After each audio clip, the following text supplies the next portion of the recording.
कमरे का दरवाजा खुला और उसमें से विक्रम टोकस अंदर आया। उसकी चाल में नारंग के सामने वाला रोब नहीं बल्कि एक नरमी है। उसने अंदर आते ही झुककर नमस्ते कहा और धीरे से चाय की मेज के सामने सम्मान पूर्वक खड़ा हो गया, जैसे कि किसी व्यवस्था की प्रतीक्षा कर रहा हो। विक्रम ने सामने बैठे शख्स को देखा। अच्छा किया। सामने बैठे शिवम ने बैठक की रिकॉर्डिंग को देखते हुए विक्रम टोकस की क्षमताओं की प्रशंसा की। थैंक यू डायरेक्टर शिवम, आपकी सेवा करना मेरा कर्तव्य है, विक्रम ने विनम्र स्वर में कहा। आपकी आवश्यकताओं के अनुसार व्यवस्थित की गई अधिग्रहण योजना सुचारू रूप से शुरू हो गई है। वर्तमान में अमिताभ को गहरा धक्का लगा है। अभी भी बहुत सारे व्यापारिक दुश्मन अपनी चाल चलने के लिए सही समय की प्रतीक्षा कर रहे हैं, विक्रम ने सूचना दी। हालांकि चूंकि अमिताभ और शहर के सिंघानिया परिवार का एक दूसरे के साथ एक मजबूत रिश्ता है, इसलिए सिंघानिया परिवार ने उनकी मदद के लिए हाथ बढ़ाया है और उसे कुछ फंड ट्रांसफर किए हैं, जिससे अमिताभ अपनी वर्तमान स्थिति को स्थिर करने में कामयाब हुआ है। इस मामले में क्या हमें उन पर एक बार फिर हमला करना चाहिए और एक ही बार में दोनों परिवारों को नष्ट कर देना चाहिए? इसकी कोई जरूरत नहीं है, शिवम ने शांति से कहा। वैसे आपको अखिल नारंग के गहने कारखाने के मामले पर अतिरिक्त ध्यान देना होगा। शिवम ने पहले से कुछ सोचा हुआ था, जिसे याद करते हुए उसने कहा, सब कुछ सामान्य प्रक्रिया के अनुसार संभाला जाएगा।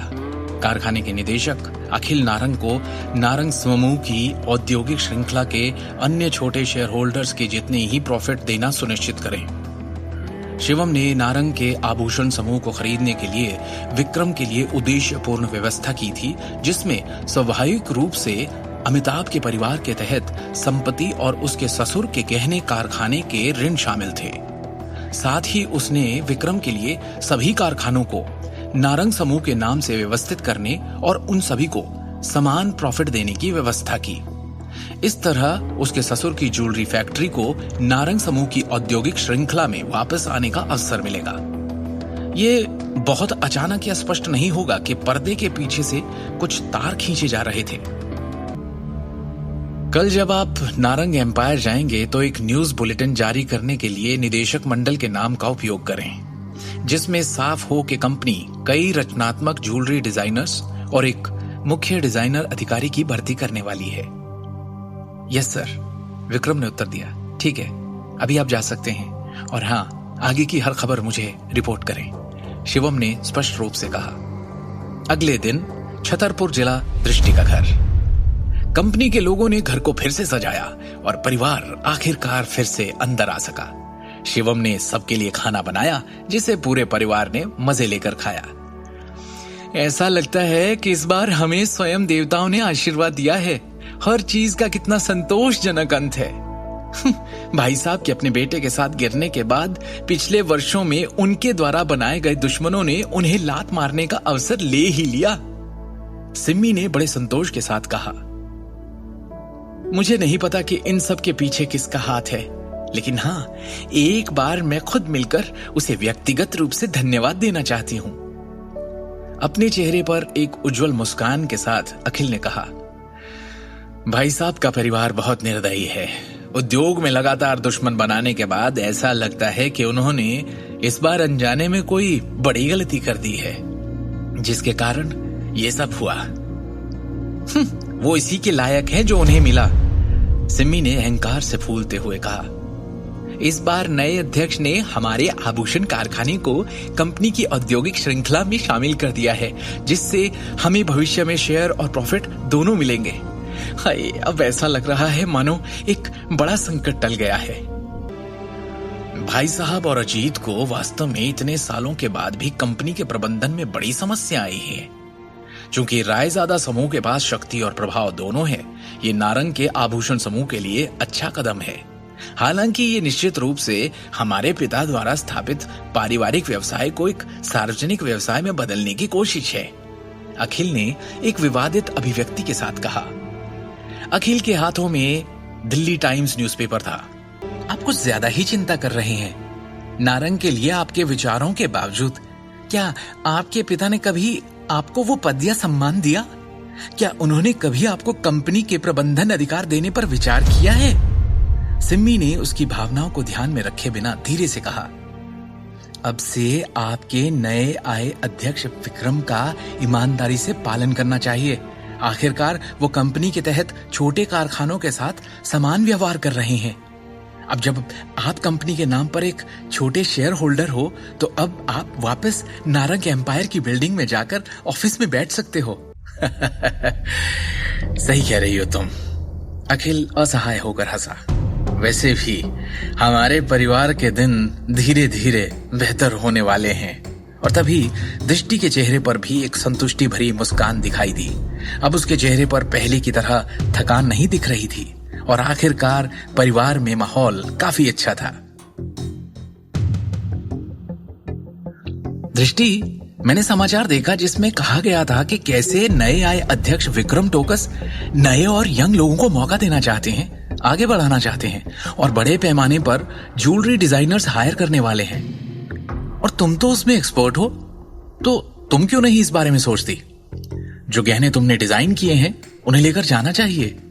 शिवम ने लापरवाही से एक अखबार को पकड़े हुए कहा, तुम तो दिन भर छोले कुलचे भेजते फिरते हो, तो तुम्हें गहनों के बारे में या इस बिजनेस के बारे में कैसे पता? सिम्मी ने शकी अंदाज में पूछा। दृष्टि को इस मामले में तुमसे मार्गदर्शन की कोई आवश्यकता नहीं। शिवम ने बस एक अजीब सी मुस्कान दिखाई और जवाब में ज्यादा कुछ नहीं कहा। वो जानता था कि उसकी पत्नी दृष्टि ने अपने कॉलेज के दिनों के दौरान गहनों और जेड डिजाइन में महारत हासिल की थी। अपनी पारिवारिक पृष्ठभूमि के अलावा वो उस स्पेशल करियर को लेकर भी बहुत ही भावुक थी। आखिरकार उसने दृष्टि को अपने कमरे में गहनों के डिजाइन तैयार करने से पहले अनगिनत बार स्क्रैप पेपर की गेंदों के टुकड़े टुकड़े करते देखा था। शिवम को हमेशा से यही लगा कि दृष्टि ने हमेशा एक प्रसिद्ध ज्वेलरी डिजाइनर बनने का सपना देखा था, जो आगे चलकर इंटरनेशनल गहने बनाए। हालांकि दृष्टि उसकी फैमिली के नारंग के आभूषण समूह में केवल एक साधारण कर्मचारी थी। अमिताभ नारंग, जो निदेशक मंडल के प्रभारी थे, उनके द्वारा दबाए जाने के बाद उसके डिजाइन ड्राफ्ट को हमेशा की तरह कभी भी प्रबंधन द्वारा एक्सेप्ट नहीं किया गया था। इसलिए शिवम ने विक्रम को उपहार के रूप में जीवन भर का अवसर देकर दृष्टि की उस इच्छा को पूरा करने का निर्देश दिया था।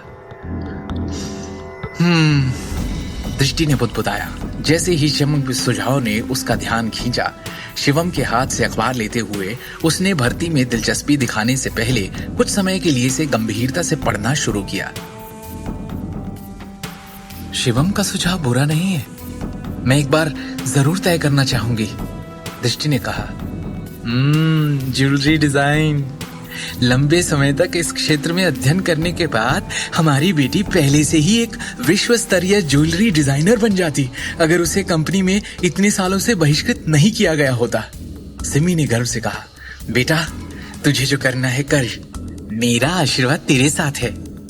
आज तक भाई साहब और अजीत के नीचे दबकर खड़े रहना पड़ता था। उनका समर्थन करने के अलावा और कोई चारा नहीं था। व्यवहारिक तौर पर कुछ और कर नहीं सकते थे।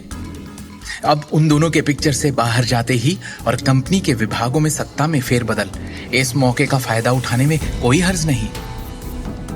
मैं समझती हूं, दृष्टि ने कहा, क्योंकि वो पहले से ही खुद को इस मौके को आजमाने के लिए मना चुकी थी। शिवम ने खाने का निवाला मुंह में रखते हुए कहा, दृष्टि, क्या तुम्हारे पास पहले से कोई अच्छा आइडिया है?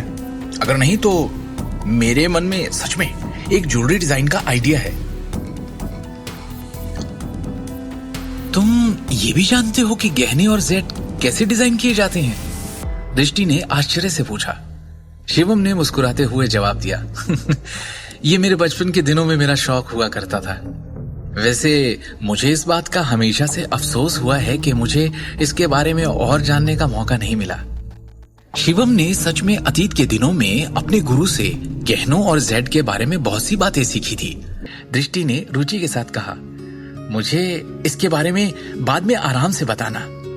खाने के बाद दृष्टि अपने कमरे में लौटी और अपने कबर्ड में से ज्वेलरी डिजाइन के ड्राफ्ट्स के कुछ स्क्रॉल्स निकाले और जाने से पहले शिवम को बोलती हुई गई, शिवम, कुछ देर के लिए मेरे कमरे में आओगे प्लीज? अखिल और सिमी ने हैरत में एक दूसरे की तरफ देखा। आगे की कहानी जानने के लिए देखिए अगला एपिसोड सिर्फ पॉकेट एफएम के यूट्यूब चैनल पर और शिवम द हिडन वॉरियर के सारे एपिसोड्स को सुनने के लिए डिस्क्रिप्शन में दी लिंक से डाउनलोड करें पॉकेट एफएम ऐप।